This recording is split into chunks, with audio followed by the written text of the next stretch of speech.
నమస్తే ఫ్రెండ్స్, నేను ఈరోజు చేపల కూర చేస్తున్నా అండి.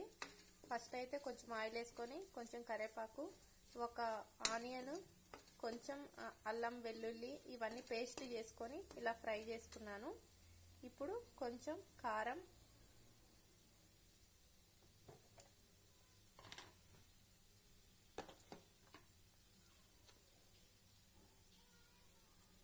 మనం చేపల కూర కదండి, కారం అయితే కొంచెం ఘాటుగా ఉంటే బాగుంటుంది కాబట్టి పులుపులోకి ఒక 2 స్పూన్స్ కారం వేసుకున్నాను.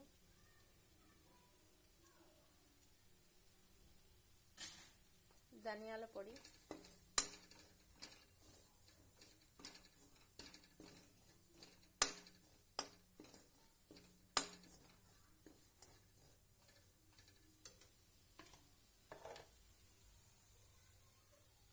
చింతపండు, టమాటా ఇలా ఉడకబెట్టుకొని రసం తీసి పెట్టుకున్నా అండి. ఈ రసాన్ని అయితే ఇప్పుడు దీంట్లో పోసుకోవాలి. ఇలా తగినన్ని వాటర్ పోసుకొని పులుసు అయితే బాగా మరగనివ్వాలండి. మరిగిన తర్వాత చేపలను వేసుకోవాలి. చూడండి ఫ్రెండ్స్, ఇలా బాగా చింతపండు మరిగి దగ్గర అయినప్పుడు ఇప్పుడు చేపలని ఇలా ఉప్పు, కొద్దిగా రాగిపిండి వేసి తెల్లగా ఇలా వచ్చేటట్టు కడుక్కోవాలండి.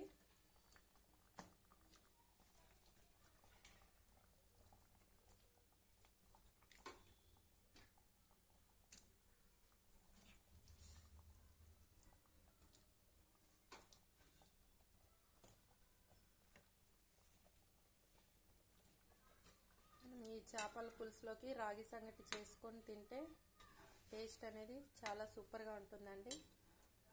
మనం చేసిన నెక్స్ట్ డే అయితే ఇంకా చాలా బాగుంటుంది. అందుకే నేను ఆఫ్టర్నూన్ అని చెప్పేసి ఎక్కువ కలపకూడదండి. జస్ట్ ఇలా వేసేసి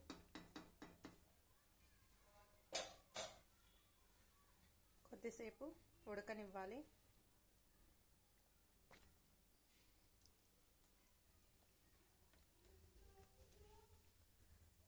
కొద్దిగా మెంతుల పొడి వేసుకోవాలండి. ఆ ఫ్లేవర్ అనేది చాలా బాగుంటుంది. ఎక్కువ వేసుకోవద్దు, చేదొస్తుంది. జస్ట్ కొంచెమే వేసుకోవాలి. మనం చేపలు వేయకముందే ఉప్పు, కారం అన్నీ సరిపోయినాయేమో చూసుకోవాలి. ఏమన్నా సరిపోకపోతే అడ్జస్ట్ చేసుకోవాలండి. చేపలు వేసిన తర్వాత ఏదైనా చాలకపోతే మళ్ళీ ఉప్పు ఇవన్నీ పడవండి చేపలకి. అన్నీ కరెక్ట్గా వేసుకొని చేపలు వేస్తే కొద్దిగా మీడియం సిమ్లో ఒక 10 మినిట్స్ ఉడికితే సరిపోతుంది. ఎక్కువ ఉడకాల్సిన అవసరం లేదు.